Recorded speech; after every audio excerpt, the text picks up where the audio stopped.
चलिए, क्या हाल चाल है? ठीक है। बैठाइए हो। जिसको जगह नहीं मिला उसको बैठाइए। बैठाइए, जगह खोज खोज के बैठाइए। सुनिए।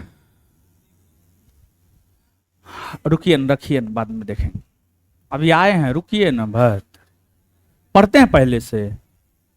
पहले से पढ़ते हैं कि नया नया आया है? नया नया आया है तो थोड़ा दिन वेट कीजिए। थोड़ा दिन रुकिए। ठीक है। नीचे वाला गर्ल्स रूम में बैठे हैं। गर्ल्स कॉमन रूम में। रोहित जायसवाल। लेकिन प्रभु सर का लाइव चल रहा है। अब सुनिए। सबसे पहले तो बैठाइए। जहां पे जगह मिल रहा है वहां पे बैठाइए। अब परेशान मत होइएगा, आप लोग, जगह मिलेगा। ठीक है, परेशान मत होइएगा। जगह मिलेगा। देखिए, ऊपर वाला क्लास में सब खड़ा है सर। अच्छा। अच्छा ठीक है। पर सीट नहीं मिल रहा है, सब खड़ा है।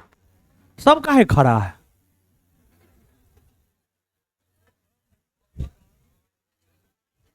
तो बेंच डेस्क पे बैठे नहीं हैं आप क्या? बेंच डेस्क पे बैठ जाइए।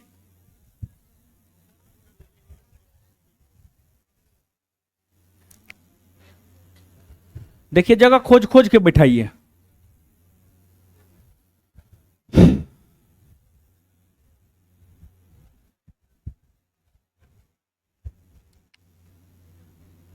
बैठाइए, जगह खोज खोज के बैठाइए सबको। और 50 से 60 बच्चा खड़ा है। ओ, सब बोल रहे थे। 50 से 60 बच्चा तो बैठिए जाएगा आराम से, कहीं ना। 40 के अप्रोक्स स्टैंडिंग मोड में है।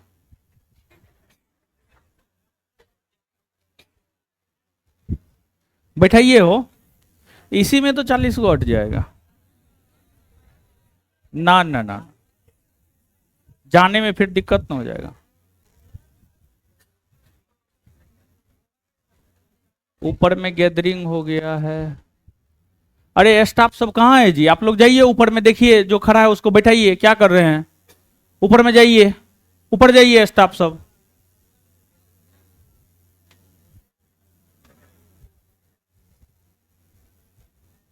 यहाँ पर और जो है कोचिंग का स्टाफ सब, एक आध गो को यहाँ भेज दीजिए, एक आध गो को ऊपर में भेजिए। ए, बोलो। जो बोनसर सब है वो सबको भी देखेगा, अपना संभालेगा, क्लास संभालेगा। जाके बोलो नहीं यार, तुम क्या कर रहा है यहाँ पे? कहिएगा, जाकर के एडजस्ट करवाइए ऊपर नीचे कहीं पर भी। सब क्लासरूम में रहेगा आदमी एगो।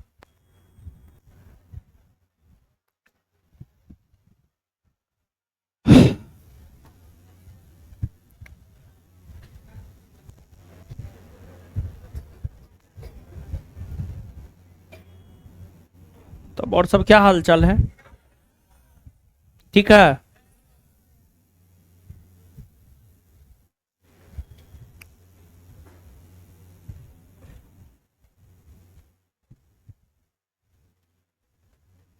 अरे जल्दी ये करवा रहे हैं। हल्ला मत कीजिए। हाँ, नया वाला क्वेश्चन बैंक करना जरूरी है, क्योंकि पुराना वाला क्वेश्चन बैंक में 18 या 19 18 सेट था। 18 सेट था। और नया वाला में 7 सेट बढ़ा है। पूरा अपडेटेड है। समझ गए? तो इसी वजह से जो है।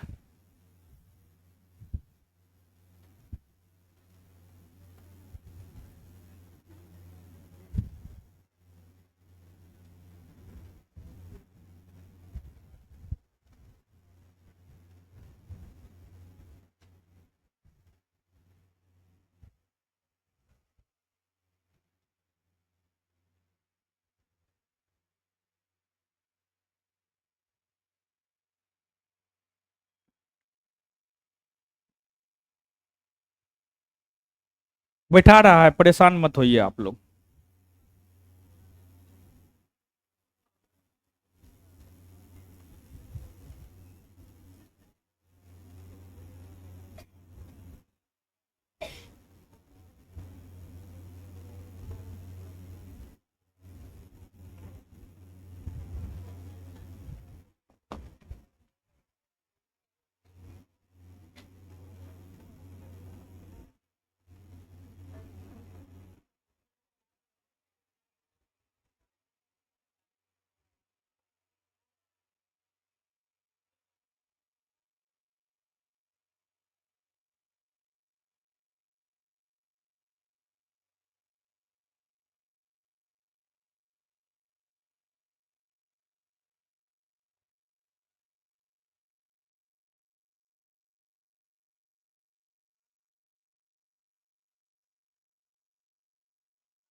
क्लास शुरू हो गया है वहां पे बिहार एसआई बैच में। यहाँ पे कमेंट कर रहा है, आप बैच कौन कर रहे हैं महाराज?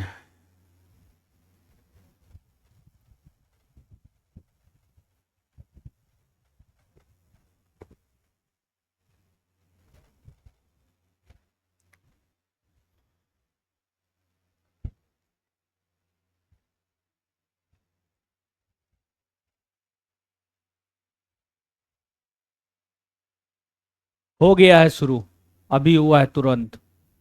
आज हम ही थोड़ा लेट से छोड़े हैं, 5:20-25 में तो हम ही वहां से छोड़ के आए हैं।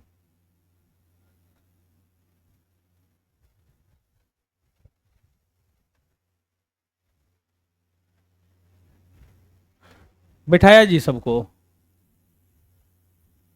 है, 20-25 को। अच्छा ठीक है, मिल जाएगा। तो टूल है, एगो टूल दीजिए ना। दूगो है, दूगो का है बैठल है महाराज? किसी को एको गो नहीं, किसी कोई दूगो।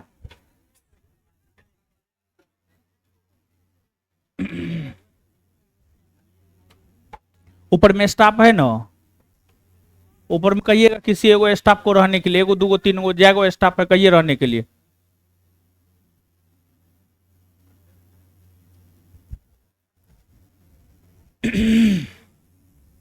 चलिए आइए अब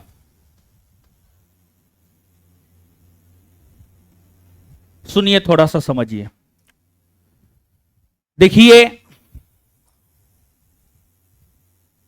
जो कमेंट हटा दीजिए अब यहां से।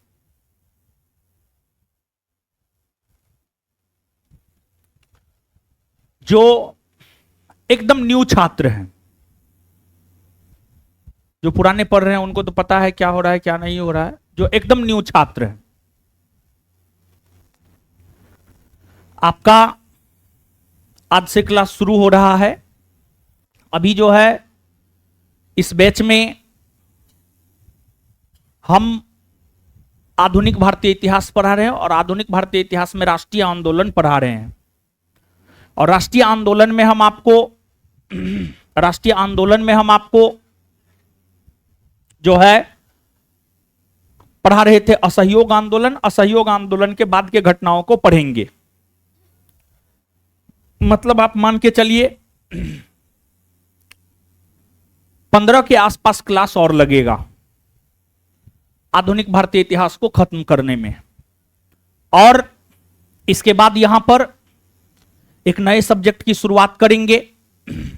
और बिट्टू सर जो है केमिस्ट्री पढ़ा रहे हैं। क्या चैप्टर हुआ है? 2 चैप्टर हुआ है, तीसरा चैप्टर शुरू होगा। खत्म हो गया? अच्छा ठीक है, ठीक है, ठीक है, ठीक। अच्छा ठीक है, तो आपको आज से क्लास कंटिन्यू करना है। हमारा भी, बिट्टू झा सर का भी, दोनों क्लास कंटिन्यू करना है। ठीक है? और आपको इतिहास में हर कुछ समझ में आएगा। भले इतिहास लास्ट होने जा रहा है, उससे कोई मतलब नहीं है। और नए विद्यार्थी को लगे इतिहास खत्म होने जा रहा है तो हम लोग कैसे पढ़ेंगे। तो आप लोग पढ़िएगा, आप लोग को पढ़ाएंगे हम। ठीक है, परेशान नहीं होना है। तो आप लोग आज से क्लास कंटिन्यू कीजिए, बीच में है कोई दिक्कत नहीं है, आपको कहीं कोई दिक्कत नहीं होगा। और जब आपके बैच में नया सब्जेक्ट शुरू करेंगे तो हम सिलेबस सब चीज डिस्कस कर देंगे। जब शुरू करेंगे तो कोई हमको याद दिला दीजिएगा, हम भुलक्कर हैं, थोड़ा भूल जाते हैं, बोल देते हैं बहुत कुछ, बाद में पता चलता है हम अपने भूल के बैठे हुए हैं, समझे। तो थोड़ा सा याद दिला दीजिएगा आप लोग, समझे। तो जब नया सब्जेक्ट शुरू करेंगे तो वहां पर जो है हम आपको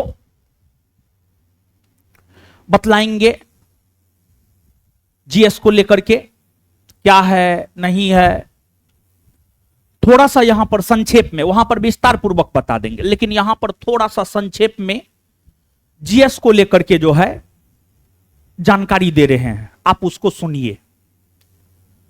और आप जहां से पढ़ना शुरू किए हैं वहीं पर आकर आपका खत्म हो जाएगा। केमिस्ट्री शुरू ही हुआ है, 2 चैप्टर हुआ है, तीसरा चैप्टर चल रहा है। मेन चैप्टर 9, 10, 11 है, जो 2 चैप्टर हो गया है वो हम प्रयास करेंगे बैकअप क्लास लगवा करके आपका जो है करवा दे। और आगे हमारा तो नया सब्जेक्ट शुरू होगा, वहां तो शुरू से पढ़वे कीजिएगा, लेकिन 5-10 दिन जो है टीचर के नए स्टूडेंट के लिए 5-10 दिन टीचर के लैंग्वेज को समझने में भी लग जाता है। मतलब राष्ट्रीय आंदोलन पढ़ते पढ़ते आप हमको पूरी तरीका से समझ जाइएगा, तो फिर नया सब्जेक्ट में जो है एकदम मजे में पढ़िएगा, समझ गए। तो जीएस को लेकर थोड़ा हम आपको जानकारी दे रहे हैं, समझिएगा। देखिए, बिहार में जो एग्जाम हो रहा है बीपीएससी का, बिहार एसआई का, बिहार एसएससी का, बिहार पुलिस का, या बिहार के भीतर होने वाले अन्य कोई भी एग्जाम, उसमें जो जीएस पूछे जाते हैं, जैसे बीपीएससी, लगभग जीएस आधारित एग्जाम है, लगभग जीएस आधारित एग्जाम है। और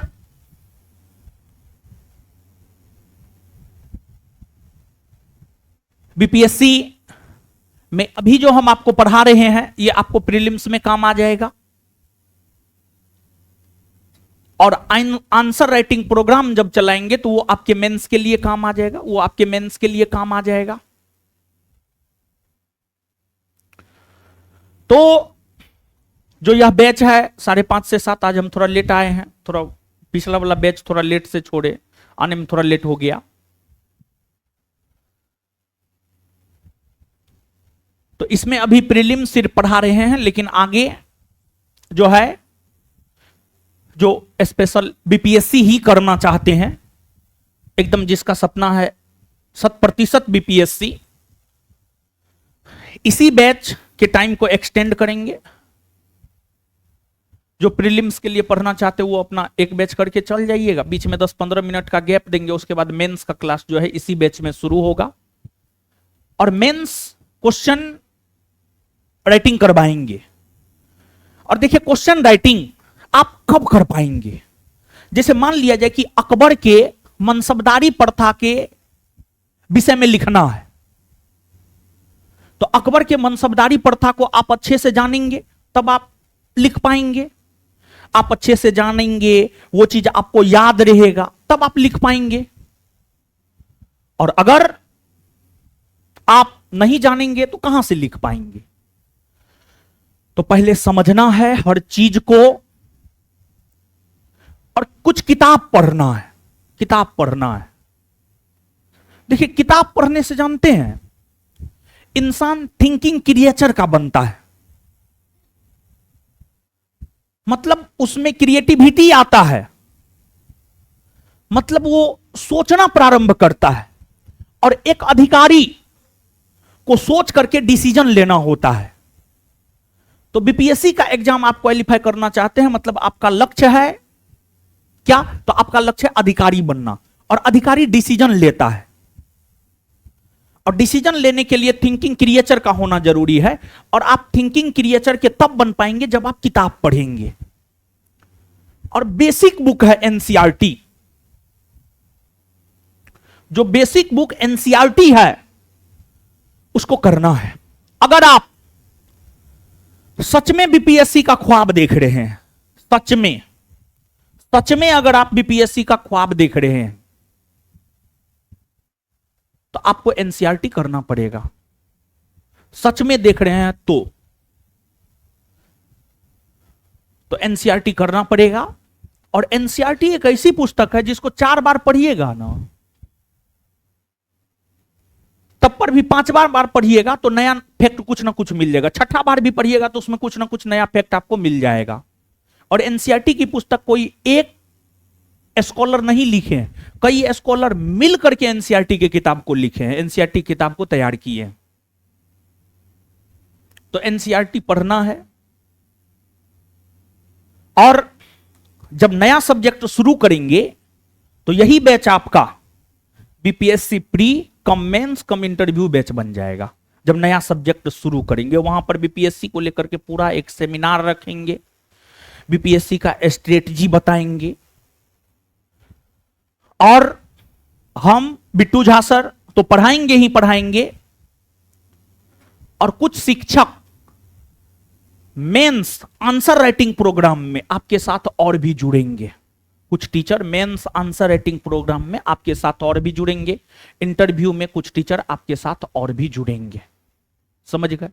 तो जिनको सिर्फ प्रीलिम्स का तैयारी करना है, एक बैच करके चले जाना है 5 से 7, 5:30 से 7। और जिनको बीपीएससी मेंस करना है उनको 8:30 9 बजे तक जो है रुकना है। इसके बाद जो है आंसर राइटिंग प्रोग्राम होगा। लेकिन जब नया सब्जेक्ट शुरू करेंगे वहां से, बीच से करेंगे ना तो फिर आप नहीं कर पाइएगा। तो लेकिन जो नए लोग हैं, अब ये नहीं कि नया सब्जेक्ट शुरू होने का वेट करना है, नहीं। क्या होगा, राष्ट्रीय आंदोलन पढ़ लीजिएगा, ज्ञान थोड़ा आपका बढ़ जाएगा, तो इसमें घाटा थोड़े है जी, घाटा नहीं है, समझे। और जहां से पढ़ना आप शुरू करेंगे वहीं पर आकर आपका खत्म हो जाएगा। बीपीएससी त्रिस्तरीय एग्जाम है, प्रीलिम्स है, मेंस है, इंटरव्यू है, पूरा बीपीएससी का तैयारी करवाया जाएगा आपको इसी बैच के जरिए।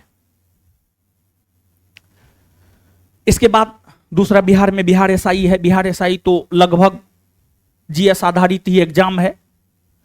प्रीलिम्स में 5-6 क्वेश्चन मैथ रीजनिंग और मेंस में 20 से 25 क्वेश्चन मैथ रीजनिंग, बाद बाकी तो जीएस ही है। तो जो जीएस यहां पर पढ़ाया जाता है वो आपके लिए बिहार एसआई के लिए सफिशियंट है, बिहार एसएससी के लिए सफिशियंट है, बिहार पुलिस के लिए सफिशियंट है। और देखिए जीएस में जनरल स्टडीज, जीएस का मतलब यहां पर आप जनरल साइंस नहीं समझिएगा। जीएस का मतलब यहां पर समझना है आपको जनरल स्टडीज, सामान्य अध्ययन। सामान्य अध्ययन में आपको हिस्ट्री आता है, पॉलिटी आता है, ज्योग्राफी आता है, इकोनॉमिक्स आता है, फिजिक्स आता है, केमिस्ट्री आता है, बायोलॉजी आता है। फिर आपको बिहार आता है, करंट अफेयर आता है, ये सब कुछ आता है जीएस के अंतर्गत। और इन्हीं सब चीजों का मिक्स हो जाता है एस्थेटिक। एस्थेटिक कोई सब्जेक्ट ना है, सब सब्जेक्ट का मिक्स है एस्थेटिक्स, सब सब्जेक्ट का मिक्स है एस्थेटिक्स। समझ गए? तो जीएस में ये सब चीज होता है, ये सब सब्जेक्ट हम लोग पढ़ाएंगे। और हर सब्जेक्ट को आपको अच्छे से करना है और समय आपको देना पड़ेगा।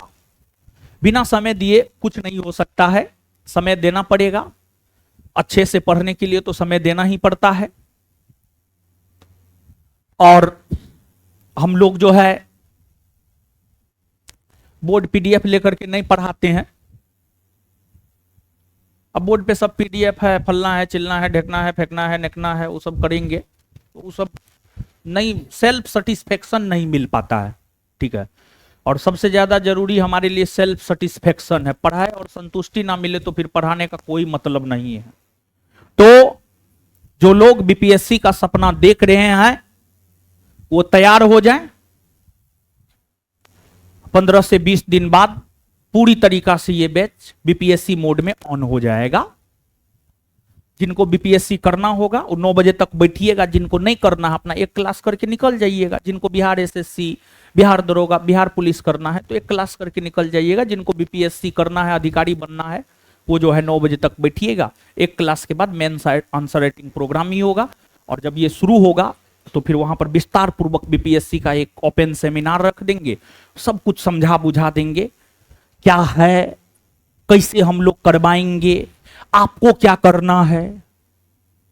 और एक बात याद रखिएगा, टीचर सिर्फ एक मार्गदर्शक होता है।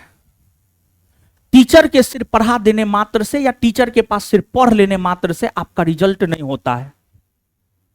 अगर आप ऐसा सोच रहे हैं तो आप भ्रम में हैं, इस भ्रम से आप निकलिए।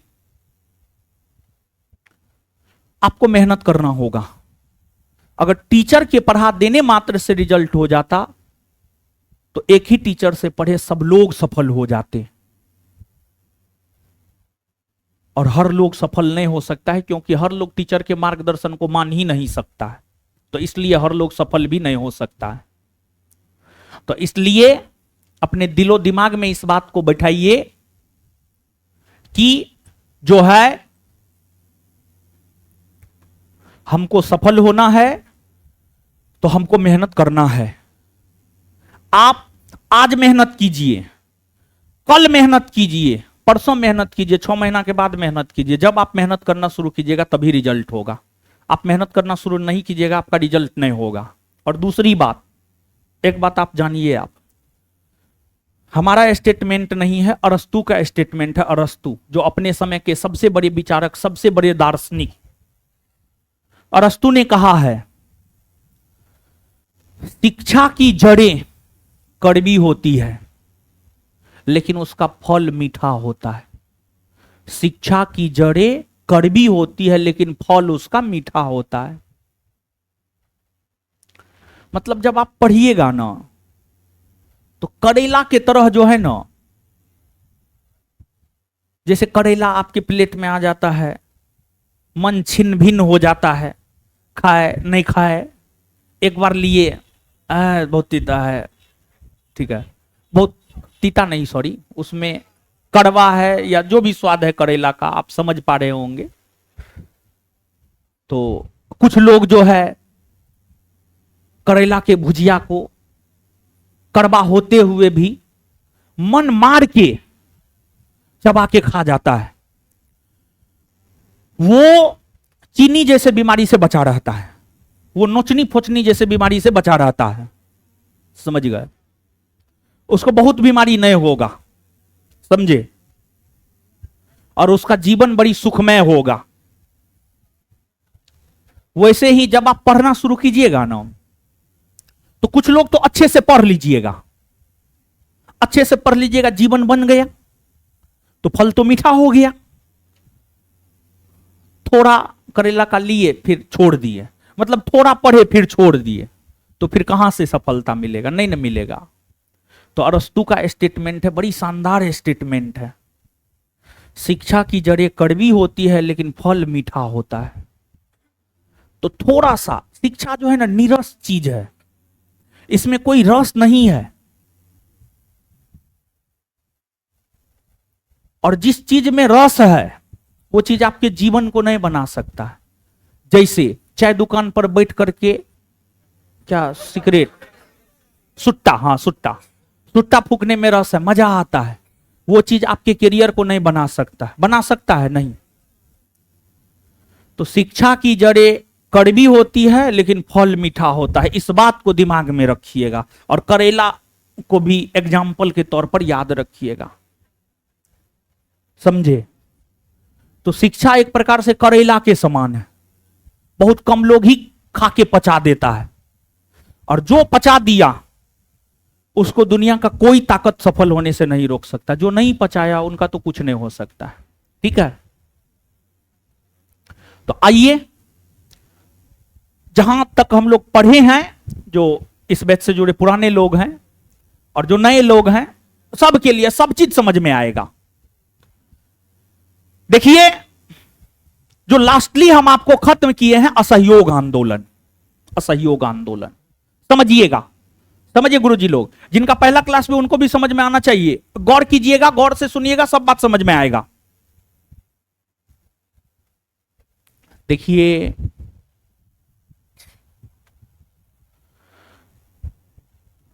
महात्मा गांधी के नेतृत्व में होने वाला पहला जन आंदोलन था असहयोग आंदोलन। असहयोग आंदोलन ने लोगों के मन में एक उत्साह को भरा, लोगों के मन में अंग्रेजों के डर को समाप्त किया,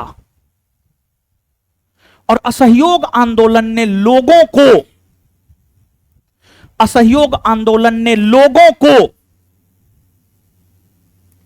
अंग्रेजों के विरुद्ध आंदोलन में भाग लेने को लेकर प्रेरित किया। और आगे चलकर कई छोटे बड़े आंदोलन हुए जिसमें आम जनता ने पार्टिसिपेट किया, उसमें असहयोग आंदोलन का योगदान है। और हमने आपको बतलाया है कि असहयोग आंदोलन चोरी चोरा नामक हिंसक घटना के कारण महात्मा गांधी ने असहयोग आंदोलन को वापस ले लिया, क्योंकि गांधी जी हिंसा में विश्वास नहीं करते थे, बल्कि गांधी जी अहिंसा में विश्वास करते थे। अहिंसा, अहिंसा, गांधी जी अहिंसा में विश्वास करते थे। अहिंसा मतलब हिंसा नहीं करना, अहिंसा में विश्वास करते थे गांधी जी। गांधी जी अहिंसा में विश्वास करते थे, अहिंसा में, गांधी जी अहिंसा में विश्वास करते थे, अहिंसा में। गांधी जी अहिंसा में विश्वास करते थे और असहयोग आंदोलन के दौरान चोरी चोरा कांड हो गया जिसमें 22 पुलिसकर्मी मारे गए, जो कि एक हिंसक घटना था।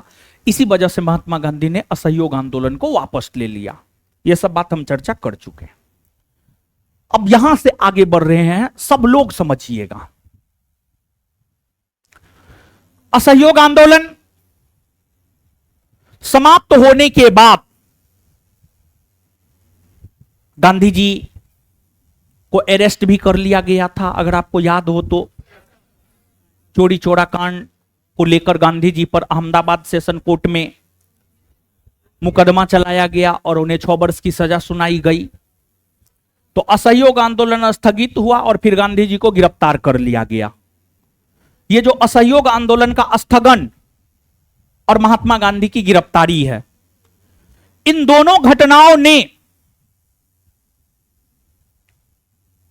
राष्ट्रीय आंदोलन में एक निराशा का भाव उत्पन्न कर दिया। और जब निराशा का भाव उत्पन्न हो गया तो कांग्रेस के लोग गांधी जी के अनुपस्थिति के वजह से 2 भागों में बंट गए। कांग्रेस के लोग गांधी जी के अनुपस्थिति के वजह से 2 भागों में बंट गए। कांग्रेस के कुछ ऐसे लोग थे जो यह चाहते थे कि सिस्टम के भीतर घुसकर सिस्टम का विरोध करेंगे, और कांग्रेस के कुछ लोग यह चाहते थे कि सिस्टम के बाहर, जो लोग ये चाहते थे कि सिस्टम के बाहर से ही सिस्टम का विरोध करेंगे, ये अपरिवर्तनवादी थे। ये अपरिवर्तनवादी थे, अपरिवर्तनवादी थे। तो आप समझिएगा इस बात को कि असहयोग आंदोलन के पश्चात की घटनाओं को हम पढ़ रहे हैं, और असहयोग आंदोलन के स्थगन और गांधी जी के गिरफ्तारी के वजह से जो निराशा का भाव उत्पन्न हो गया था, और असहयोग आंदोलन के स्थगन होने की वजह से ही कांग्रेस के भीतर से ही कुछ लोग उठे और एक नए दल का गठन किया जिसे नाम दिया गया स्वराज्य पार्टी या स्वराज्य दल। स्वराज्य पार्टी या स्वराज्य दल। असहयोग आंदोलन के स्थगित होने के वजह से ही स्वराज पार्टी का गठन हुआ।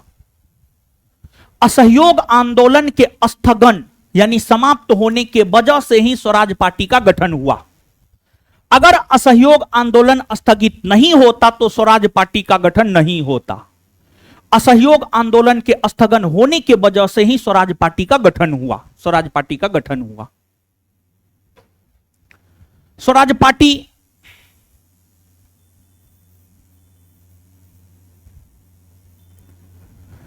की स्थापना की अगर हम लोग बात करें तो स्वराज पार्टी की स्थापना 1923 ईस्वी में हुई है। 1923 ईस्वी में इलाहाबाद में। इलाहाबाद उत्तर प्रदेश में है। आज इलाहाबाद को हम लोग कहते हैं प्रयागराज। आज इलाहाबाद को हम लोग क्या कहते हैं? प्रयागराज। प्रयागराज उत्तर प्रदेश के इलाहाबाद जिसे आज हम लोग प्रयागराज कहते हैं। यहीं पर 1923 ईस्वी में स्वराज पार्टी का गठन हुआ। यहीं पर 1923 ईस्वी में स्वराज पार्टी का गठन हुआ। और इस स्वराज पार्टी की स्थापना मोतीलाल नेहरू और चित्तरंजन दास ने किया। जो स्वराज पार्टी है, स्वराज पार्टी की स्थापना किया मोतीलाल नेहरू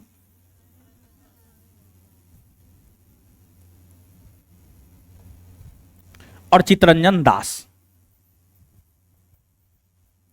चित्तरंजन दास, देखिए ध्यान दीजिएगा, मोतीलाल नेहरू और चित्तरंजन दास कांग्रेसी थे। कांग्रेसी थे। और जब महात्मा गांधी असहयोग आंदोलन शुरू किए थे ना, तो महात्मा गांधी के असहयोग आंदोलन शुरू करने का विरोध इहो दोनों किए थे। ये दोनों भी किए थे। ये दोनों भी किए थे।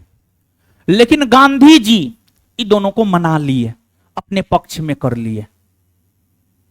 गांधी जी जब 1 अगस्त 1920 को असहयोग आंदोलन शुरू किए तो Mohammad Ali Jinnah, Annie Besant, GS Khapare, Bipin Chandra Pal जैसे नेताओं ने तो विरोध किया और कांग्रेस छोड़ भी दिया। ये दोनों लोग भी गांधी जी के असहयोग आंदोलन चलाए जाने का विरोध किए थे। मोतीलाल नेहरू और चित्तरंजन दास ने भी गांधी जी के असहयोग आंदोलन चलाए जाने का विरोध किया। लेकिन गांधी जी इन दोनों को मना लिए और कांग्रेस में इनको शामिल करके रखे। लेकिन आगे चलकर चोरी चोरा कांड के बाद जब गांधी जी ने असहयोग आंदोलन को स्थगित कर दिया तो उसका भी विरोध इन दोनों ने किया। उसका भी विरोध इन दोनों ने किया। तो असहयोग आंदोलन शुरू होने का विरोध भी इन दोनों ने किया। लेकिन बाद में गांधी जी मना लिए, फिर समर्थन में आ गए। लेकिन जब समाप्त हुआ तो उसका भी विरोध इन दोनों ने किया। और फिर इन दोनों ने कांग्रेस के भीतर ही एक नई राजनीतिक पार्टी को जन्म दिया, जो राजनीतिक पार्टी है स्वराज पार्टी। और नाम ही है स्वराज पार्टी। तो इसका लक्ष्य था भारत को स्वराज दिलाना। भारत को स्वराज दिलाना मतलब भारत में भारतीयों के शासन को स्थापित करना। 1947 से पहले भारत में अंग्रेजों का शासन था। 1947 से पहले अगर देखा जाए तो 1947 से पहले भारत में अंग्रेजों का शासन था। किसका शासन था? अंग्रेजों का। तो 1947 से पहले जो भारत में अंग्रेजों का शासन था, उस अंग्रेजों के शासन को समाप्त कर भारत में भारतीयों के शासन को स्थापित करना इस पार्टी का लक्ष्य था। इस पार्टी के प्रथम अध्यक्ष चित्तरंजन दास बने और प्रथम महासचिव बने मोतीलाल नेहरू। इस पार्टी के प्रथम अध्यक्ष चित्तरंजन दास और प्रथम महासचिव बने मोतीलाल नेहरू। और कांग्रेस के वैसे सदस्य जो स्वराज पार्टी को अपना समर्थन दिया, वही परिवर्तनवादी था। कांग्रेस के वैसे सदस्य जो स्वराज पार्टी को अपना समर्थन दिया, जो स्वराज पार्टी में विश्वास करता था, जो स्वराज पार्टी में विश्वास करता था, जो स्वराज पार्टी में विश्वास करता था, वही परिवर्तनवादी कहलाया। और स्वराज पार्टी के समर्थक सदस्य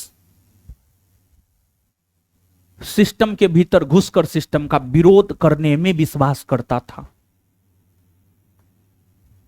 अब जैसे देखिए, एक एग्जाम्पल समझा रहे हैं यहां पर। अन्ना हजारे एक आंदोलन किए थे। उस आंदोलन में कुमार विश्वास, अरविंद केजरीवाल, संजय सिंह, मनीष सिसोदिया जैसे लोग शामिल हुए थे। अन्ना हजारे आंदोलन के बाद अन्ना हजारे के समर्थक दो भागों में बट गए। अन्ना हजारे के समर्थकों में अरविंद केजरीवाल भी अन्ना हजारे आंदोलन से ही उठे हैं। जो दिल्ली के मुख्यमंत्री बने हैं, वर्तमान में जेल में बंद है। दिल्ली शराब घोटाला कांड में जो है उनका नाम आया है, जेल में बंद है। जांच चल रहा है, अब सच है झूठ है वो तो न्यायिक प्रक्रिया के अधीन है। अभी कुछ भी टिक्का टिप्पणी करना सही न है। तो अन्ना हजारे के समर्थक दो भागों में बट गए। कुछ समर्थकों का यह मानना था कि दिल्ली विधानसभा का चुनाव लड़ा जाए, चुनाव जीतकर सरकार बनाकर दिल्ली में भ्रष्टाचार को खत्म करना है। ये हुए अरविंद केजरीवाल। अन्ना हजारे के समर्थकों में अरविंद केजरीवाल और उनका गुट जो था वो इस बात में विश्वास करता था कि दिल्ली विधानसभा के चुनाव में भाग लेकर दिल्ली में सरकार का गठन कर दिल्ली से भ्रष्टाचार को खत्म करेंगे। फिर अन्ना हजारे के समर्थकों में एक गुट ऐसा था जो बिना सरकार में शामिल हुए जो बिना सरकार में शामिल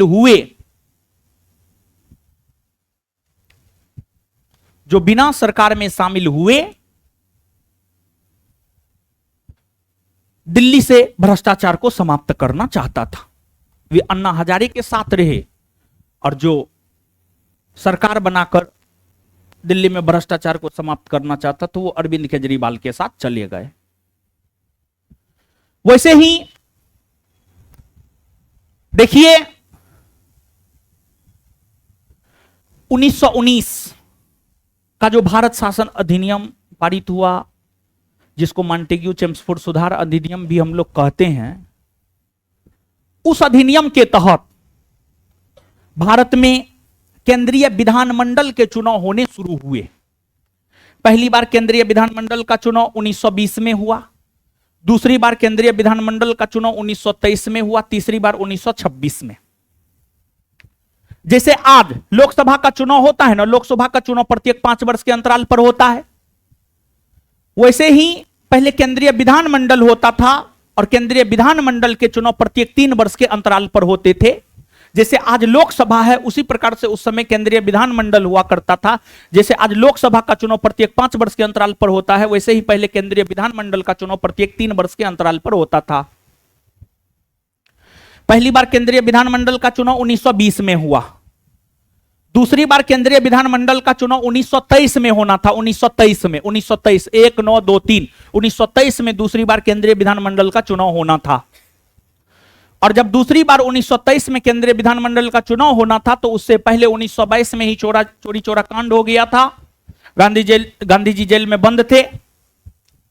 और 1923 में जब स्वराज पार्टी का गठन हुआ तो स्वराज पार्टी ने यह कहा कि 1923 के केंद्रीय विधानमंडल के चुनाव में भाग लेकर सिस्टम का अंग बनेंगे और सिस्टम का अंग बनकर के सिस्टम का विरोध करेंगे। मतलब केंद्रीय विधानमंडल का चुनाव स्वराज पार्टी के लोग लड़ेंगे और चुनाव जीतकर केंद्रीय विधानमंडल का सदस्य बनकर अंग्रेजी सरकार की नीतियों का विरोध करेंगे। जो लोग इस बात को मानते थे वही स्वराज्यवादी हुए, वही परिवर्तनवादी हुए।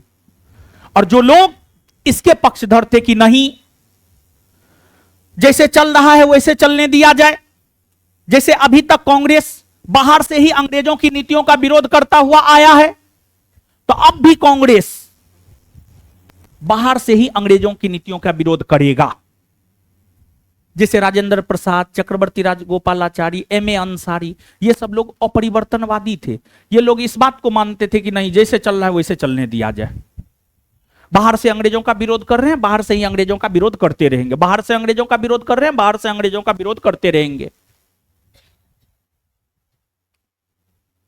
तो कांग्रेस का एक धड़ा 1923 के केंद्रीय विधानमंडल चुनाव में भाग लेने के पक्षधर थे, और दूसरा धड़ा चुनाव में भाग लेने के पक्षधर नहीं थे। लेकिन फाइनली स्वराज पार्टी से जुड़े कांग्रेसी लोग, स्वराज पार्टी से जो जुड़ा था वो कांग्रेसीय था, यो दोनों पहले कांग्रेसीय था। सुभाष चंद्र बोस भी स्वराज पार्टी से जुड़े थे, वो भी कांग्रेसी थे। विठल भाई पटेल भी स्वराज पार्टी से जुड़े थे, वो भी कांग्रेसी थे।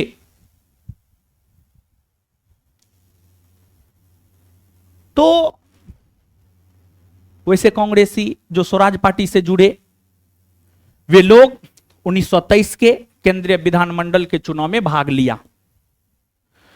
जैसे आज लोकसभा में 543 सदस्य है, वैसे केंद्रीय विधानमंडल में 101 सीट हुआ करता था, 101। और कहा जाता है 101 सीटों पर 101 सीटों पर स्वराज पार्टी के लोगों ने चुनाव लड़ा, जिसमें 42 सीट पर जीत मिली स्वराज पार्टी को। 42 सीट पर जीत मिली स्वराज पार्टी को। और 42 सीट पर जीत क्यों मिली पता है? कांग्रेस ने समर्थन दिया था चुनाव में। कांग्रेस ने 1923 के केंद्रीय विधानमंडल के चुनाव में स्वराज पार्टी को समर्थन दिया था, और अगर कांग्रेस समर्थन नहीं देता तो इतना सीट नहीं जीत पाता स्वराज पार्टी। और अगर कांग्रेस समर्थन नहीं देता तो फिर से कांग्रेस में फूट पड़ जाती, तो कांग्रेस में फूट नहीं पड़े। इसी वजह से कांग्रेस ने 1923 के केंद्रीय विधानमंडल के चुनाव में स्वराज पार्टी को समर्थन दिया, और समर्थन के वजह से ही, कांग्रेस के समर्थन के वजह से ही 42 सीट स्वराज पार्टी ने जीतने में सफलता हासिल किया। 42 सीट स्वराज पार्टी ने जीतने में सफलता हासिल किया। स्वराज पार्टी का बहुत बड़ा योगदान है, स्वराज पार्टी का बहुत बड़ा योगदान है। अब किस आधार पर हम लोग कह सकते हैं कि स्वराज पार्टी का बहुत बड़ा योगदान है? एक तो पहली बात,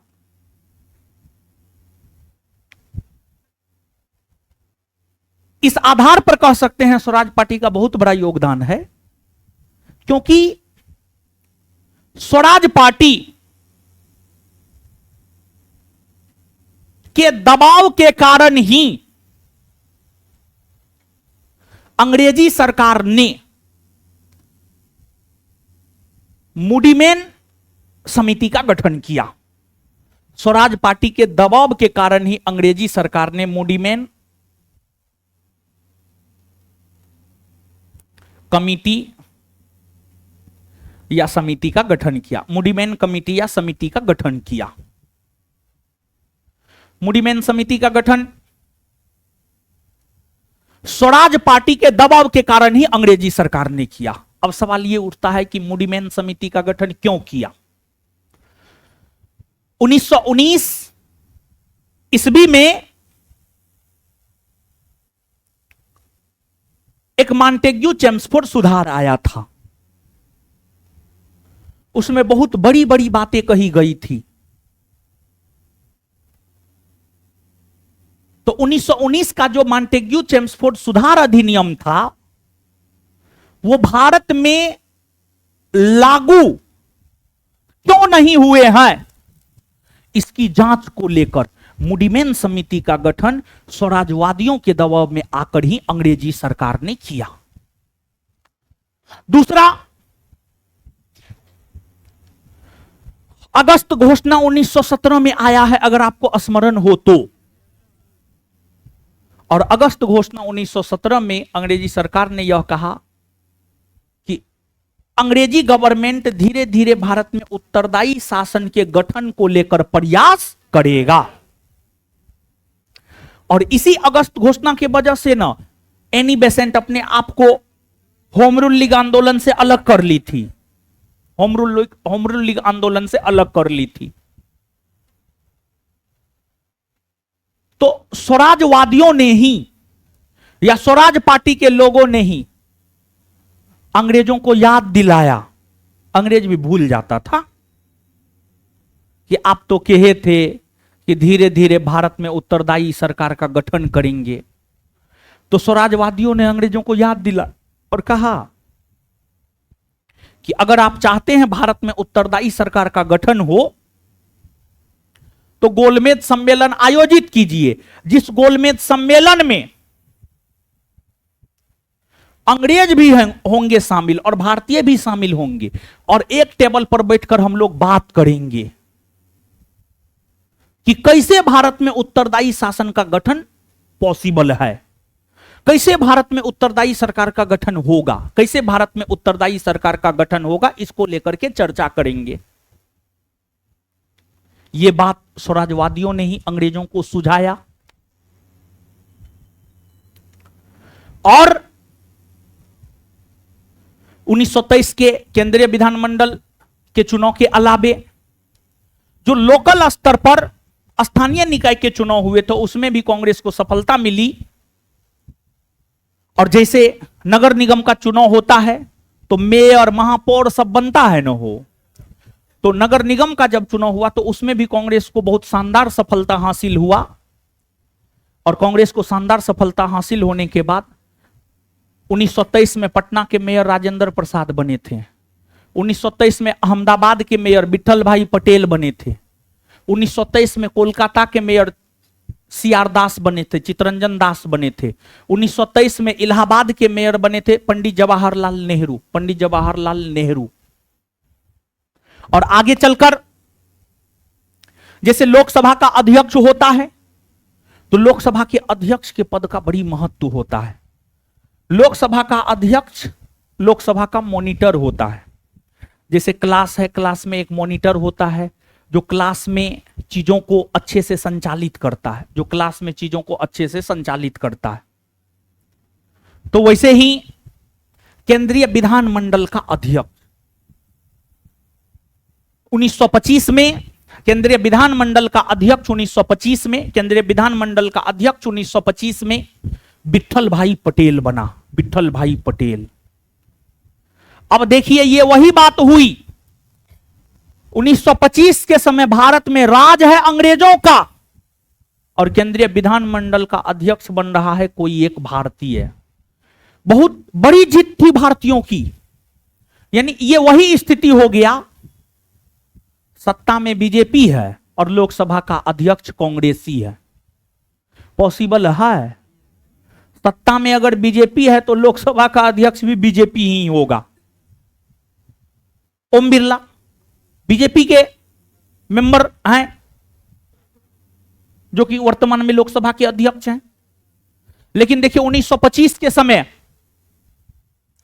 सत्ता में अंग्रेज है लेकिन केंद्रीय विधानमंडल का अध्यक्ष विठल भाई पटेल बना।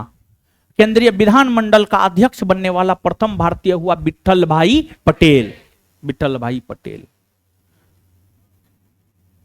यह सब तो सफलता हुई, लेकिन आगे चलकर हुआ क्या जानते हैं? 1925 में स्वराज पार्टी के कर्ता धर्ता सीआर दास, चितरंजन दास का निधन हो गया। और जब चितरंजन दास का निधन हो गया ना, तो धीरे धीरे स्वराज पार्टी कमजोर होने लगा। और फिर आगे चलकर क्या है देखो जाकर के, है ना स्टाफ सब है ना जी, लाइट बंद हो गया, एलईडी। ओ आवाज जा रहा है ना?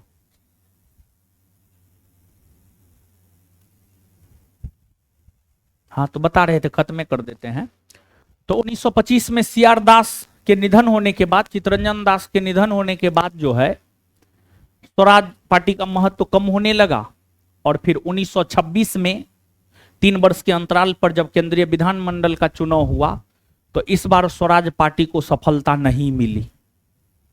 और फिर आगे चलकर 1929 के लाहौर अधिवेशन में पंडित नेहरू ने कांग्रेस के वार्षिक अधिवेशन की अध्यक्षता करते हुए यह घोषणा कर दिया कि कांग्रेस का लक्ष्य पूर्ण स्वराज है। और फिर 1930 में पूर्ण स्वराज की प्राप्ति को लेकर के सभी ने अवज्ञा आंदोलन शुरू हुए। फिर स्वराज पार्टी का महत्व खत्म हो गया। स्वराज पार्टी का महत्व क्या हो गया? खत्म।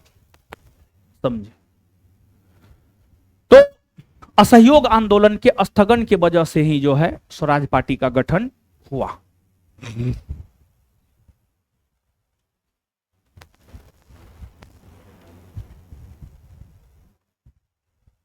तो आइए अब लिखना है हम लोगों को।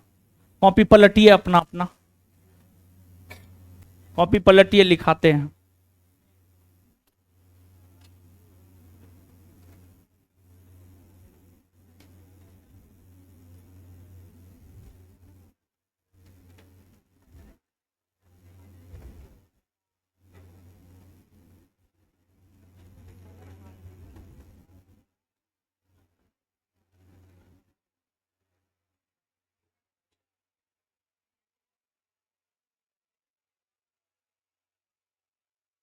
आ गया? कितना देर पहले हुआ था? तुरंते हुआ था? अच्छा ठीक, कोई दिक्कत नहीं ना हुआ है? विद्यार्थी हल्ला नहीं कर रहा था? ठीक, लिखिए तो गुरुजी लोग।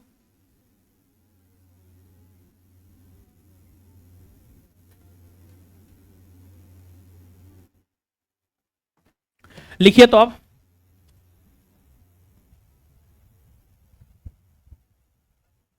लिखिएगा, हेडिंग मारिएगा स्वराज्य पार्टी।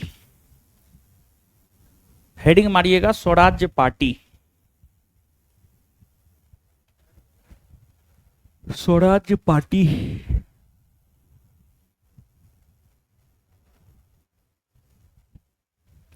स्वराज्य पार्टी लिखिएगा।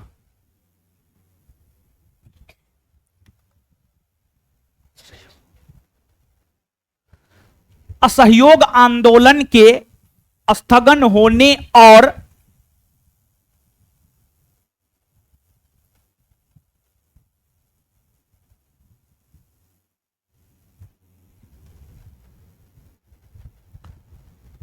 असहयोग आंदोलन के स्थगन होने और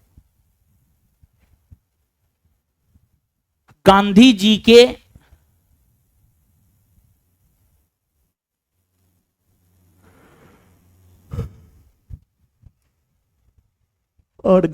के गिरफ्तारी के बाद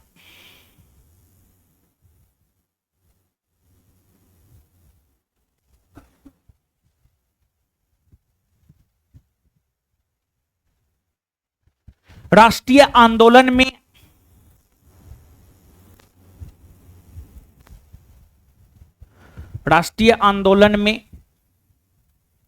निराशा का भाव, राष्ट्रीय आंदोलन में निराशा का भाव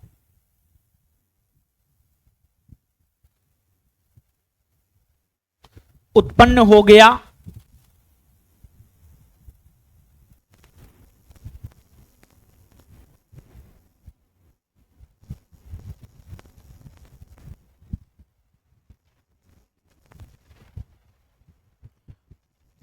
साथ ही साथ साथ ही साथ साथ ही साथ साथ ही साथ कांग्रेस के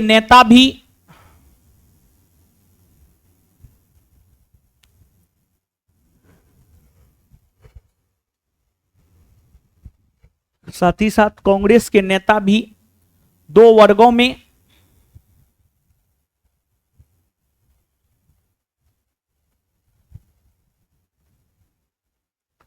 विभाजित हो गया।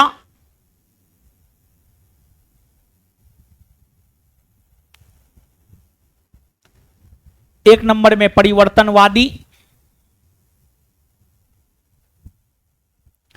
एक नंबर में परिवर्तनवादी,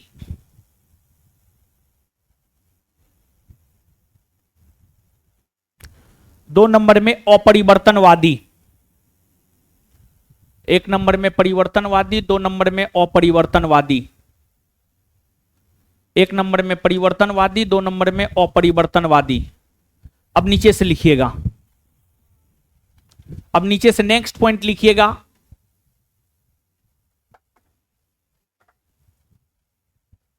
वैसे कांग्रेसी नेता, क्या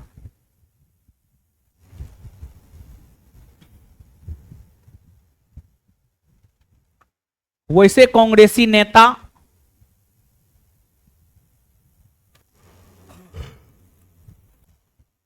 वैसे कांग्रेसी नेता जो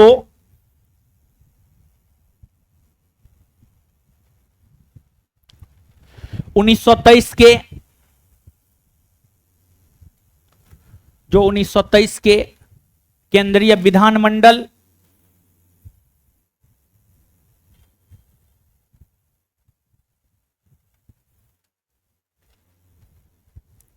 जो 1923 के केंद्रीय विधानमंडल के चुनाव में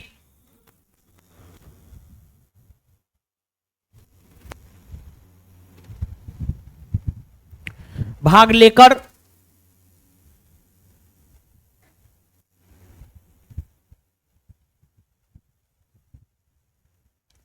सरकार में शामिल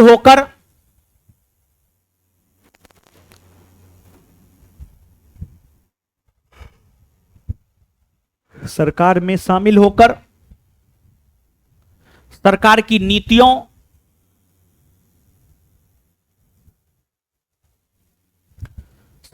नीतियों के विरोध सरकार की नीतियों का विरोध करना चाहता था।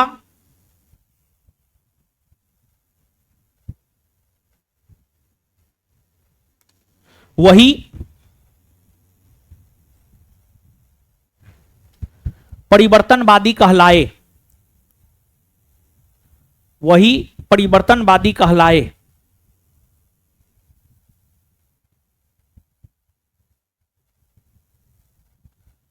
जैसे Motilal Nehru,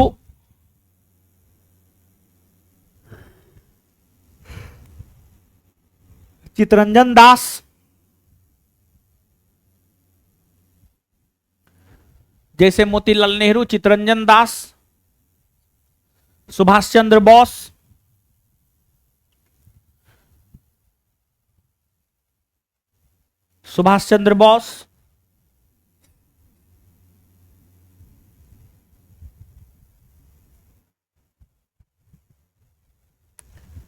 next point,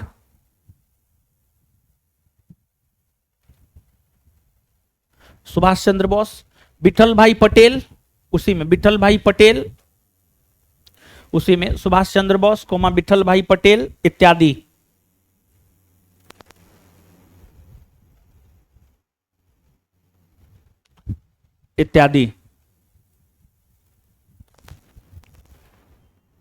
next point, अगला पॉइंट, वैसे कांग्रेसी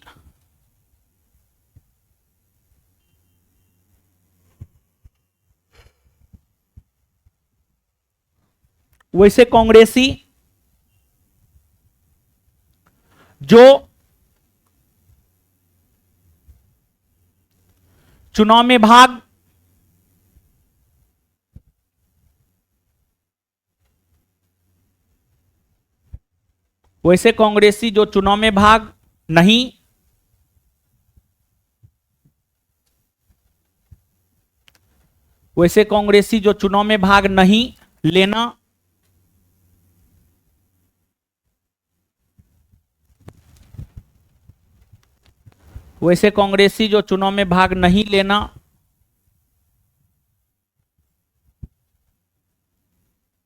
नहीं लेने में विश्वास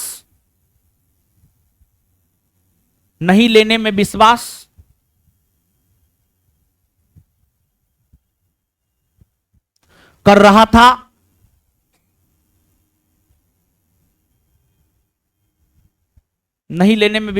रहा था, बल्कि वो यह चाह रहा था बल्कि वो यह चाह रहा था कि जैसे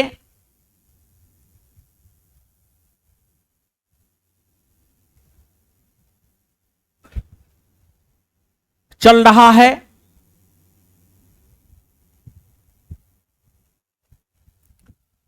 वैसे ही चलने दिया जाए,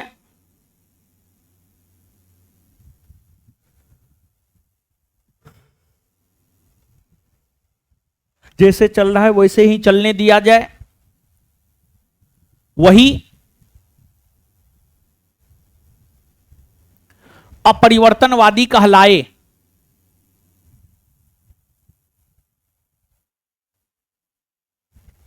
वही अपरिवर्तनवादी कहलाए।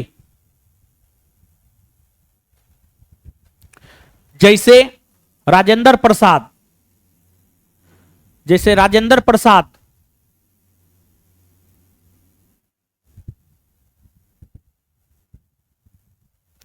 जैसे राजेंद्र प्रसाद,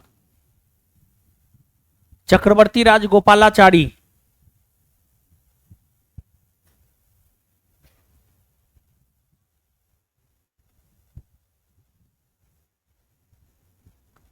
जैसे Rajendra Prasad, Chakravarti Rajagopalachari,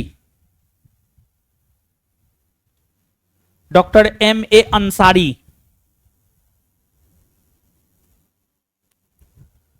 doctor M A Ansari, Rajendra Prasad, Chakravarti Rajagopalachari, doctor M A Ansari इत्यादि। M.A. Ansari, M A Ansari इत्यादि। चलिए नीचे से नेक्स्ट पॉइंट, परिवर्तनवादी ही स्वराज्यवादी था। नेक्स्ट पॉइंट, परिवर्तनवादी ही स्वराज्यवादी था।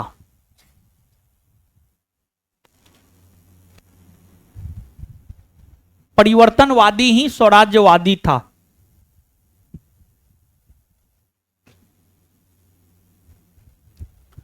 परिवर्तनवादी ही स्वराज्यवादी था, full stop. Next point, Swaraj party का गठन, स्वराज पार्टी का गठन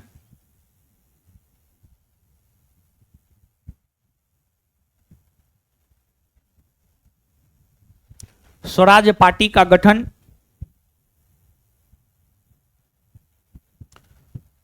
1923 ईस्वी में इलाहाबाद में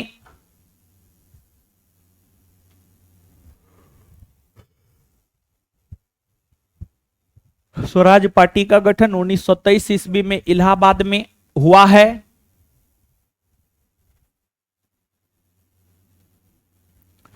इसकी स्थापना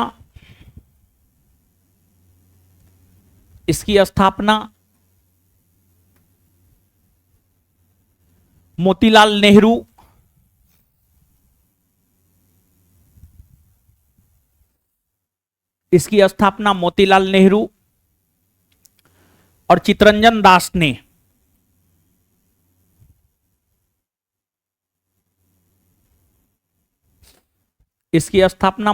नेहरू और चितरंजन दास ने किया है।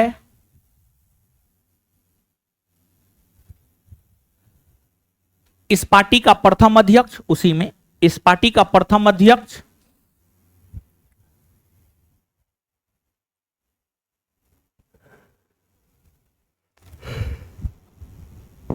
इस पार्टी का प्रथम अध्यक्ष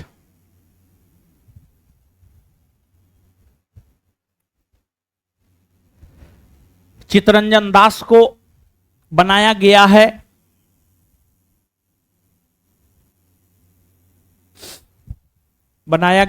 चितरंजन दास को बनाया गया है तथा प्रथम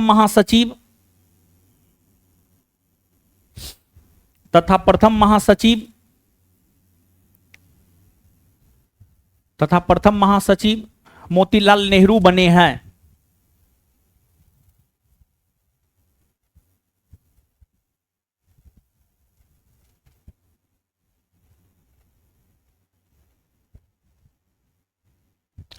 प्रथम महासचिव मोतीलाल नेहरू बने हैं। नेक्स्ट पॉइंट, स्वराज पार्टी ने, नेक्स्ट पॉइंट, स्वराज पार्टी ने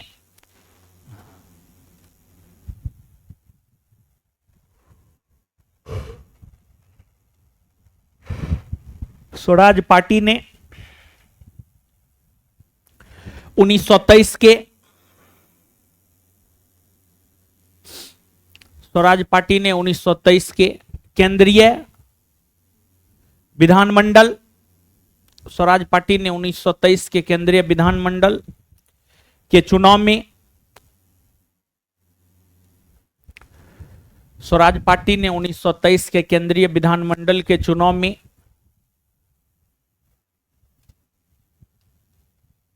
भाग लिया।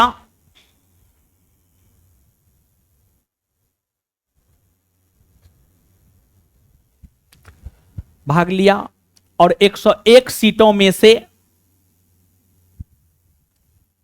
और 101 सीटों में से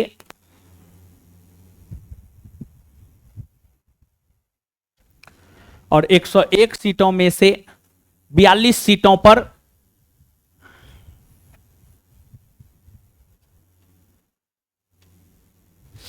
और 101 सीटों में से 42 सीटों पर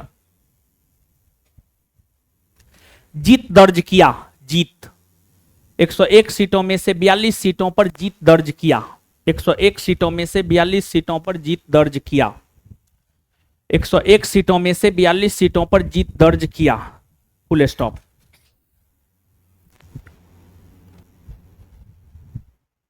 इतनी, उसी में इतनी बड़ी सफलता स्वराज पार्टी को इसलिए मिला, इतनी बड़ी सफलता स्वराज पार्टी को इसलिए मिला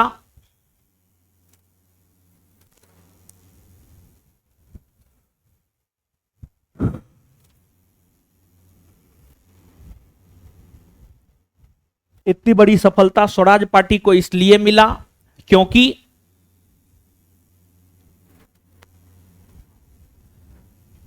कांग्रेस ने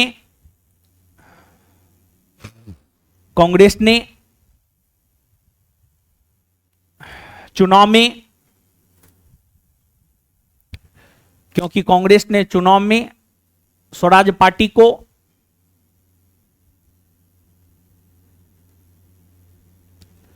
क्योंकि कांग्रेस ने चुनाव में स्वराज पार्टी को मदद किया था।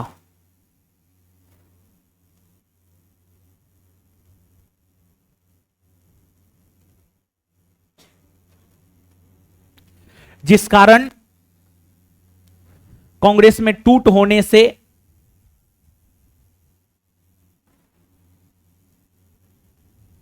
जिस कारण कांग्रेस टूटने से भी बच गया, जिस कारण कांग्रेस टूटने से भी बच गया, जिस कारण कांग्रेस टूटने से भी बच गया।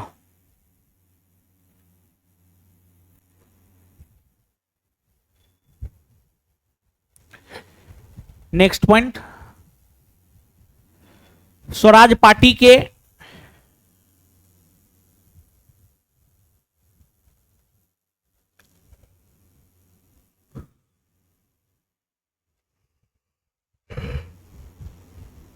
स्वराज पार्टी के बढ़ते प्रभाव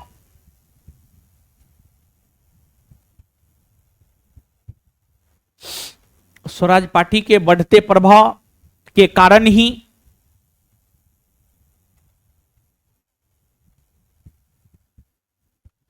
स्वराज पार्टी के बढ़ते प्रभाव के कारण ही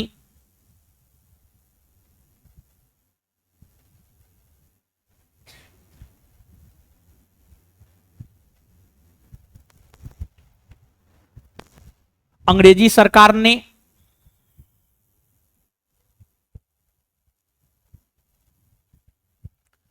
अंग्रेजी सरकार ने 1919 के भारत शासन अधिनियम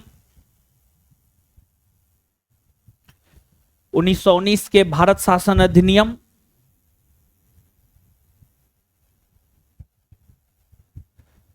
1919 के भारत शासन अधिनियम की जांच हेतु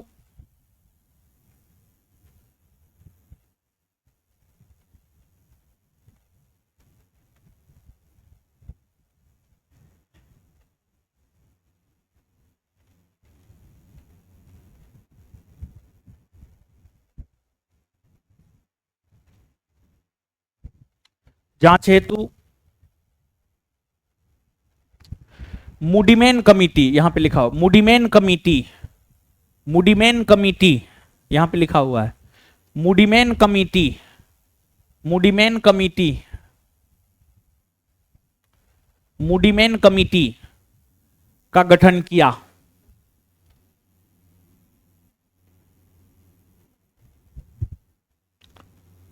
मूडीमैन कमिटी का गठन किया।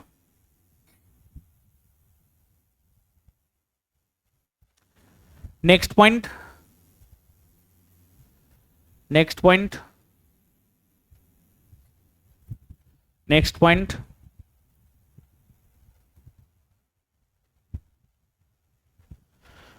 स्वराज पार्टी ने ही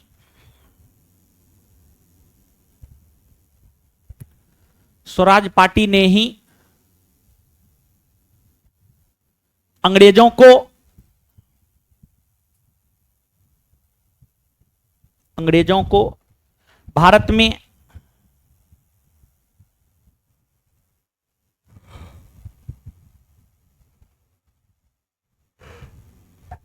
अंग्रेजों को भारत में उत्तरदायी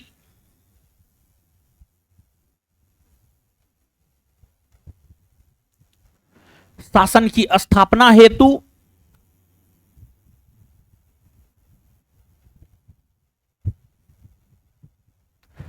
उत्तरदायी शासन की स्थापना हेतु गोलमेज सम्मेलन, गोलमेज सम्मेलन,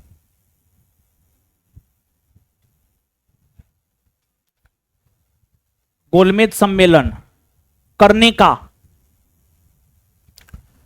गोलमेज सम्मेलन करने का सुझाव दिया।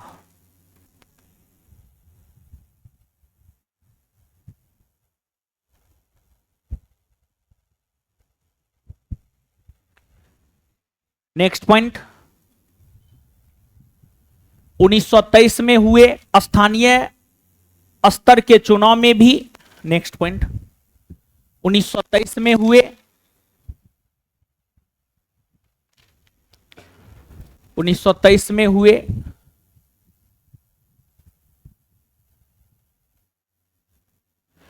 1923 में हुए स्थानीय स्तर के चुनाव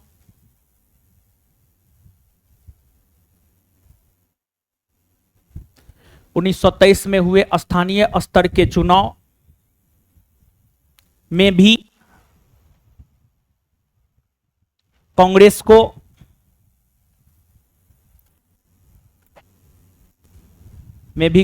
को अच्छी सफलता मिली।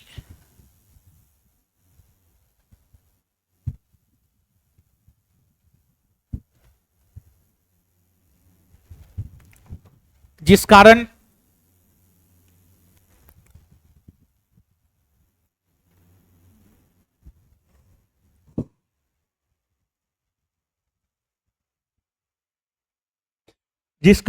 पटना का मेयर राजेंद्र प्रसाद,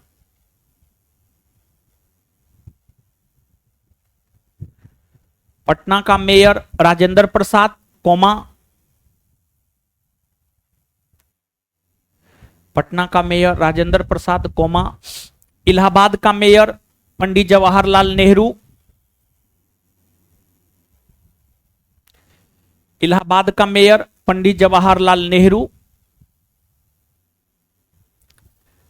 इलाहाबाद का मेयर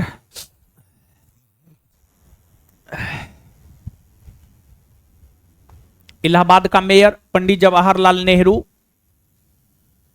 और एक और नहीं, comma comma comma comma, Ahmedabad का मेयर विठल भाई पटेल,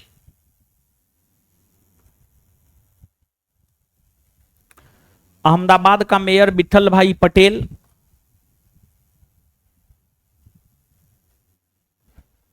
और कोलकाता का मेयर चितरंजन दास बने, और कोलकाता का मेयर चितरंजन दास बने, और कोलकाता का मेयर चितरंजन दास बने।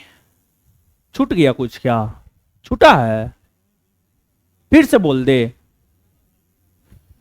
पटना का मेयर राजेंद्र प्रसाद, इलाहाबाद का मेयर जवाहरलाल नेहरू, अहमदाबाद का मेयर विठल भाई पटेल और कोलकाता का मेयर चितरंजन दास बने। Full stop. Next point 1925। Next point 1925 में केंद्रीय विधानमंडल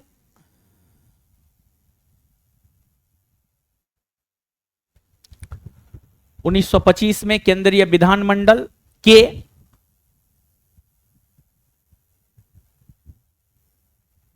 अध्यक्ष विठल भाई पटेल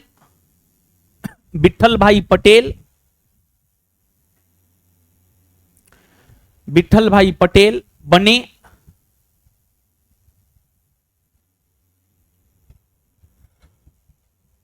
विठल भाई पटेल बने जो कि प्रथम भारतीय हुए।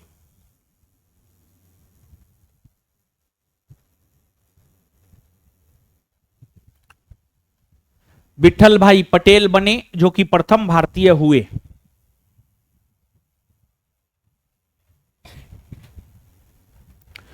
नेक्स्ट पॉइंट 1925 में चितरंजन दास का निधन हुआ।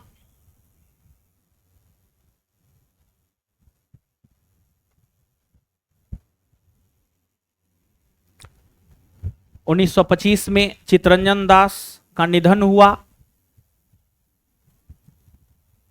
1925 में चितरंजन दास का निधन हुआ जिसने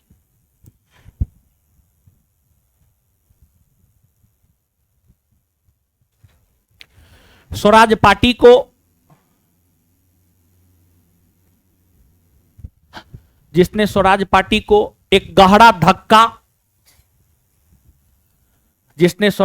को एक गहरा धक्का दिया।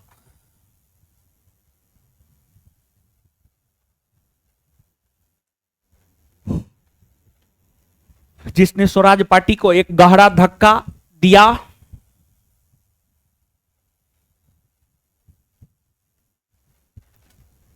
नेक्स्ट पॉइंट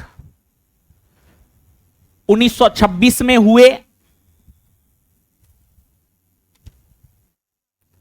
1926 में हुए केंद्रीय विधानमंडल के चुनाव में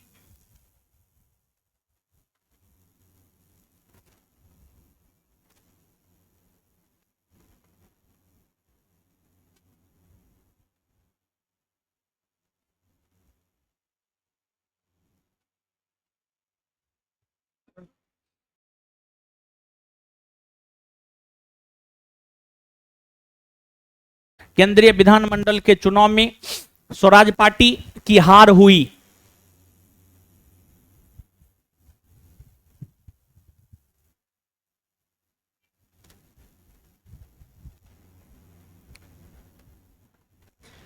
एक बात और जानिए यहां पर 1923 में जो केंद्रीय विधानमंडल का चुनाव हुआ था उसमें मोहम्मद अली जिन्ना ने स्वराज पार्टी का समर्थन किया था।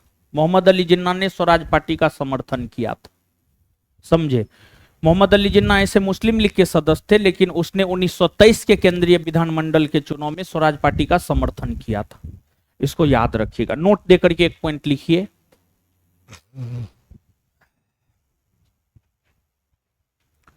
उन्नीस सौ तेईस के केंद्रीय विधानमंडल के चुनाव में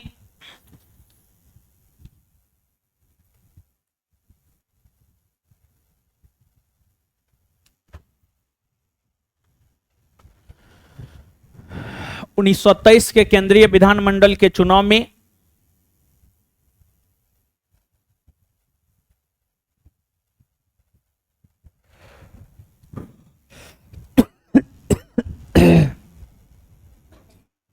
मोहम्मद अली जिन्ना ने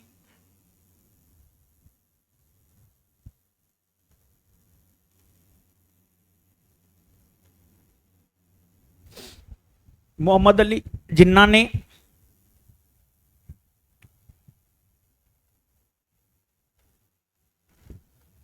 मोहम्मद अली जिन्ना ने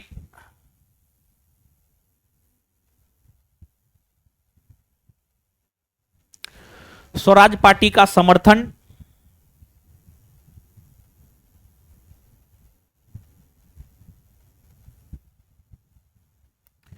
किया था।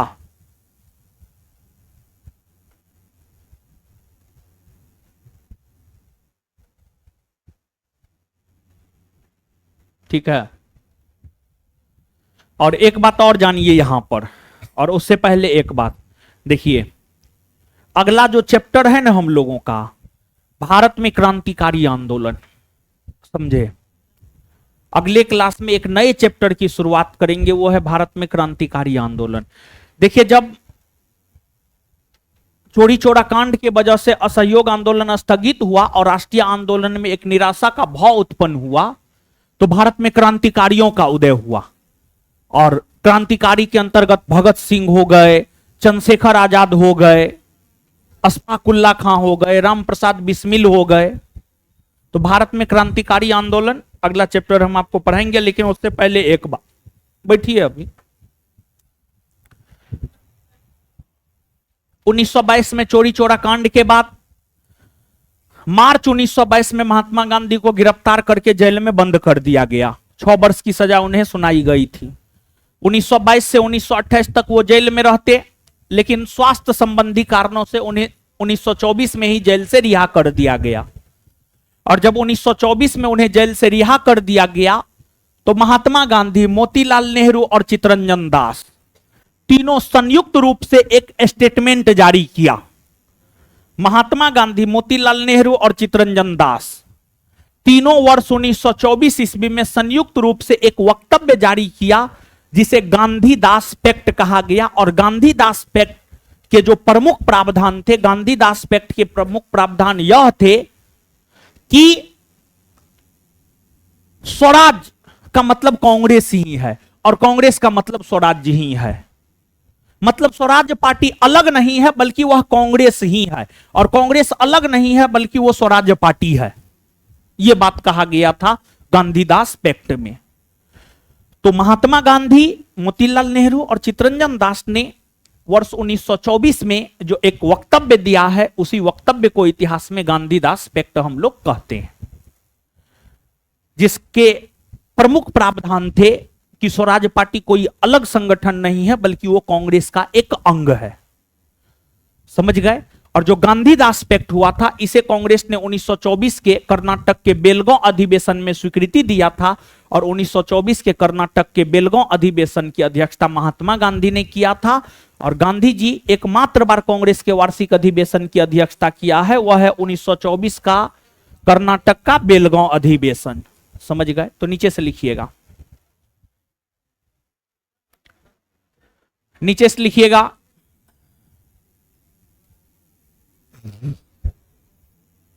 1924 ईस्वी में, नीचे से लिखिएगा, 1924 ईस्वी में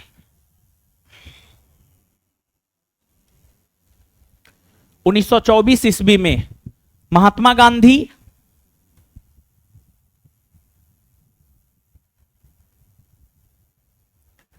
चित्तरंजन दास,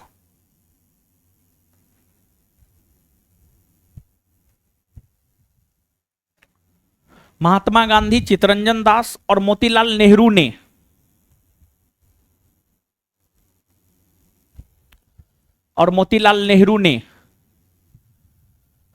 एक वक्तव्य जारी किया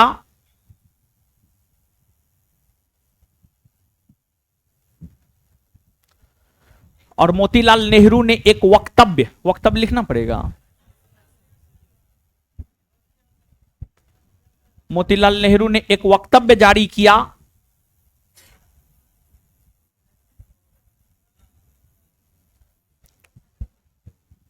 जिसे गांधीदास पैक्ट कहा जाता है।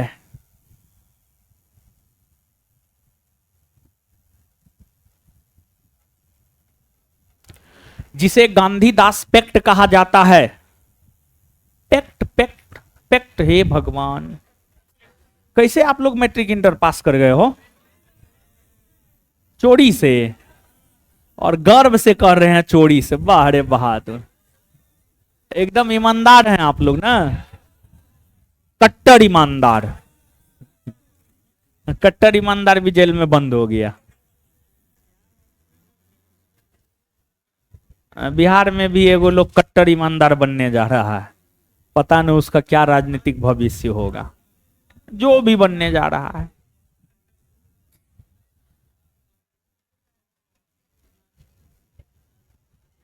राजनीति जानते हैं, राजनीति मतलब हम समझते हैं एक षड्यंत्र।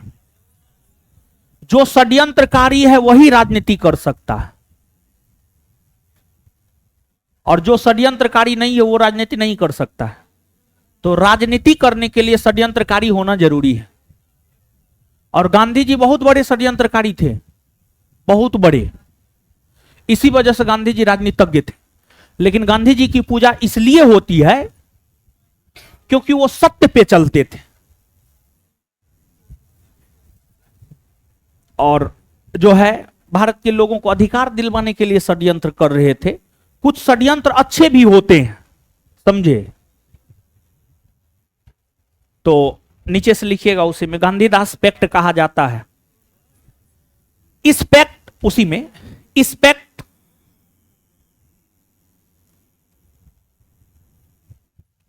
इस पैक्ट में इस पैक्ट में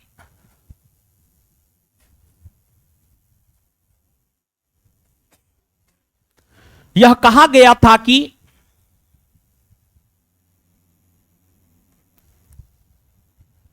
स्वराज्य पार्टी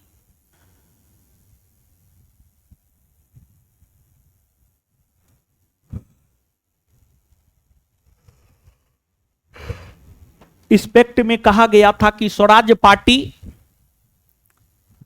अलग नहीं है,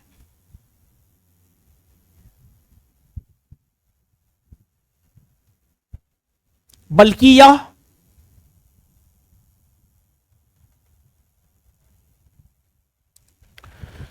यह कांग्रेस का ही एक अंग है।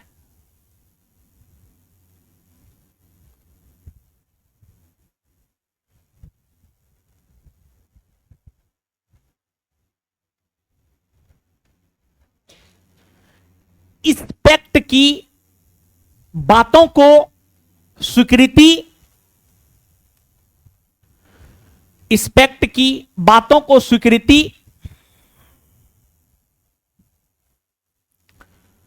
इस पैक्ट की बातों को स्वीकृति 1924 के 1924 के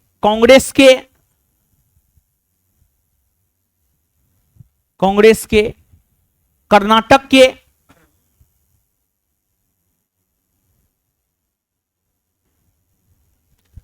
बेलगांव अधिवेशन के जरिए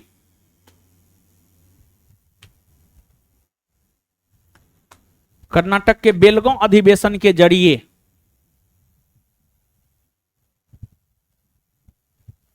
दी गई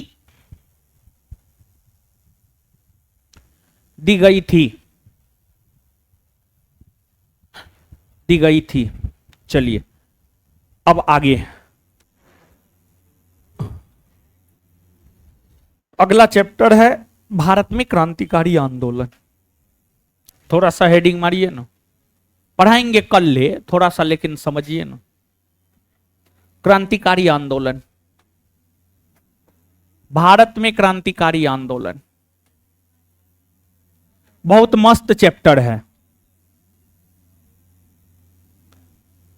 इसी चैप्टर में आपको भगत सिंह, चंद्रशेखर आजाद, सुखदेव, राजगुरु, खुदीराम बोस सबके विषय में पढ़ना है। शानदार जबरदस्त चैप्टर है ये।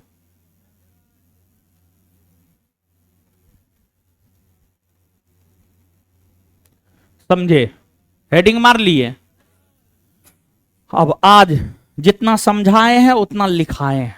उसको क्या करना है पता है? पढ़ना है, पढ़िए जल्दी।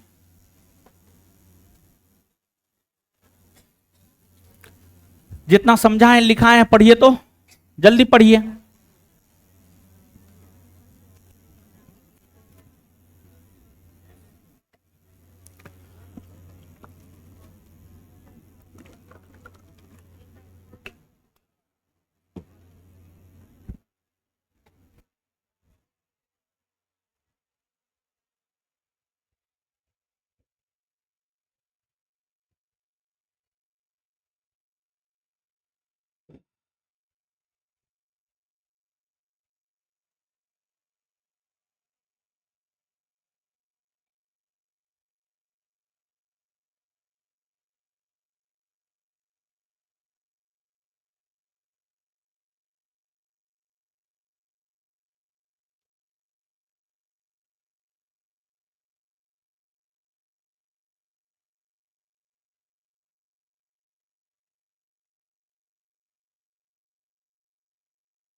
दीजिए, पढ़ लिए हो? चलिए आइए। असहयोग आंदोलन के स्थगन होने और गांधी जी के गिरफ्तारी के बाद राष्ट्रीय आंदोलन में निराशा का भाव उत्पन्न हो गया। साथ ही साथ कांग्रेस की नेता भी दो वर्गों में विभाजित हो गया। कौन कौन? परिवर्तनवादी और वैसे कांग्रेसी नेता जो 1923 के केंद्रीय विधानमंडल के चुनाव में भाग लेकर सरकार में शामिल होकर सरकार की नीतियों का विरोध करना चाहता था, वो क्या कहला? क्या कहला है? परिवर्तनवादी नेताओं में किनका किनका नाम आता है? मोतीलाल नेहरू, चित्तरंजन दास, सुभाष चंद्र बोस, विठल भाई पटेल। परिवर्तनवादी में किन किन नेता का नाम आता है? आगे, वैसे कांग्रेसी जो चुनाव में भाग नहीं लेने में विश्वास कर रहा था, बल्कि वो यह चाह रहा था कि जैसे चल रहा वैसे ही चलने दिया जाए, वो क्या कहला है? अपरिवर्तनवादी में कौन कौन नेता थे? राजेंद्र प्रसाद, चक्रवर्ती राजगोपालाचारी और एम.ए. अंसारी। चलिए आगे बताइएगा। स्वराज पार्टी का गठन कब हुआ है? 1900। स्वराज पार्टी का गठन कब हुआ है? इसकी स्थापना किसने किया है? मोतीलाल नेहरू और चित्तरंजन दास। स्वराज पार्टी की स्थापना किसने किया है? मोतीलाल नेहरू। और स्वराज पार्टी की स्थापना किसने किया है? इस पार्टी का प्रथम अध्यक्ष चित्तरंजन। स्वराज पार्टी का प्रथम अध्यक्ष, प्रथम महासचिव मोतीलाल। स्वराज पार्टी के प्रथम महासचिव मोतीलाल। स्वराज पार्टी ने 1923 के केंद्रीय विधानमंडल के चुनाव में भाग लिया। 101 सीट में से कितना सीट जीता? स्वराज पार्टी के बढ़ते प्रभाव के कारण ही अंग्रेजी सरकार ने 1919 के भारत शासन अधिनियम की जांच हेतु कौन कमेटी का गठन किया? मूडीमैन कौन कमेटी का गठन किया? कौन कमेटी का गठन किया? मूडीमैन कमेटी। बताइए कितना, क्या कहा जाए इसको, क्या कहा जाए इसको? मतलब हम याद कर रहे हैं, मोबाइल लेकर के इससे फोटो देख रहा है, पता नहीं, हमको लग रहा था अपना मुंह देख रहा था, सेल्फी मोड में मोबाइल को लेकर। क्या होगा? काले हैं तो क्या हुआ? काले हैं तो गोरे हो जाएंगे हैं? वाह महाराज। और हम याद करवा रहे हैं, कुछ लोग मुंह में लड्डू लेके बैठल है। बोलने से याद होता है, क्या होता है? और याद करना चाहिए बोल करके, ठीक है। पहले समझा दिए फिर लिखा दिए, अब याद करवा रहे, याद कीजिए। स्वराज पार्टी के बढ़ते प्रभाव के कारण ही अंग्रेजी सरकार ने 1919 के भारत शासन अधिनियम की जांच हेतु कौन कमेटी गठित? कौन कमेटी? स्वराज पार्टी ने ही अंग्रेजों को भारत में उत्तरदायी शासन की स्थापना हेतु कौन सा सम्मेलन करने का, कौन सा सम्मेलन? 1923 में हुए स्थानीय स्तर के चुनाव में भी कांग्रेस को अच्छी सफलता मिली, जिस कारण पटना का मेयर कौन बना? पटना का मेयर, इलाहाबाद का मेयर, इलाहाबाद का मेयर, अहमदाबाद का मेयर, अहमदाबाद का मेयर, कोलकाता का मेयर, कोलकाता का मेयर। 1925 में केंद्रीय विधानमंडल के अध्यक्ष कौन बने? 1925 में केंद्रीय विधानमंडल के अध्यक्ष कौन बने? विठल भाई चित्तरंजन दास का निधन कब हुआ है?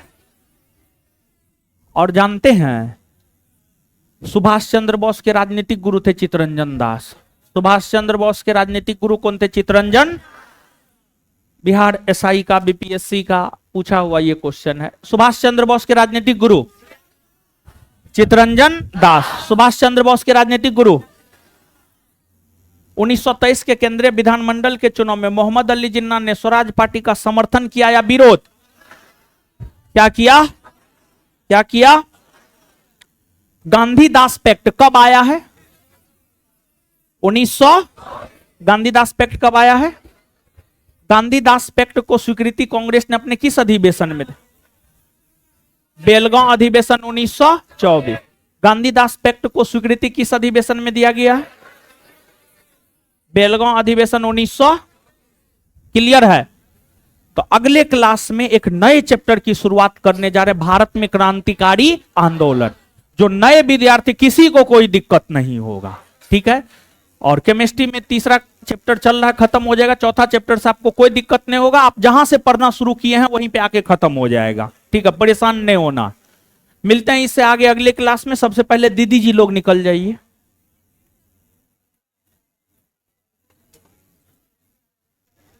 दीदी जी लोग निकलिए। आप लोग आए थे भोज में? हो आए थे? खाए थे? जो आए होंगे वो तो खाए होंगे, आए थे ना? चलिए ठीक है। दूधू गो, क्या कोई बात नहीं है? नहीं मिला क्या? नहीं, अच्छा कोई बात नहीं, क्या होगा। अब एक प्लेट से नहीं भरा होगा, दो खा लिया, क्या दिक्कत? खाने का सामान था, खा लिया। आए थे ना आप लोग? हो आए थे ना? चलिए ठीक।